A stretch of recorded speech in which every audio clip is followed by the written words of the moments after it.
missed this for 2,000 years? How did we miss things? So many things. You know, when I was becoming Catholic, again, my understanding of St. Joseph was flawed because the statue, he looked like he was about 95, right? And I didn't immediately look at that and go, sign me up. I want to be just like that. Most men don't. So when I heard things, even from the pulpit, that he was super old when he married Our Lady, that he was a widower when he married Our Lady. Do you know that that's not the teaching of the Catholic Church? Yet how many of you have heard that even from a pulpit, that St. Joseph was in a previous marriage? Most of you have. I did. Is it the teaching of the Catholic Church? Show me the catechism, encyclical, apostolic letter, statement from a pope that says this. Good luck. Because it ain't the teaching of the Catholic Church. Never has been, never will be. Why?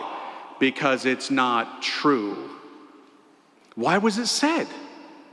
Were people just winging it and saying these things? I mean, this is kind of important. Oh, the intentions were good. But people in the early church, no kidding, literally thought it's impossible for a man to live with such beauty and not want to consummate that. Not want to be one with such beauty. Right? You get that. We're men. We're drawn to beauty. So are we saying then, and this is why they said St. Joseph was old, they said he had to be practically dead so there was no libido, no passion, no drive. Really? So you have to be like 105 in order to be virtuous? Nah.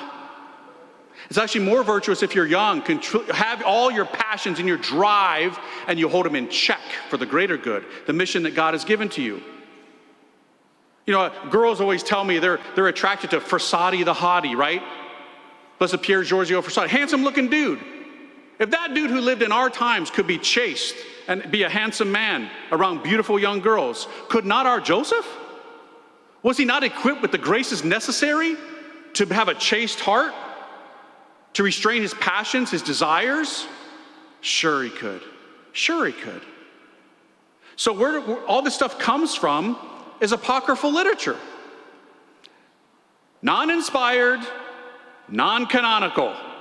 Get interesting tidbits in there sometimes, occasional bits of information. All right. But brothers, this is not true.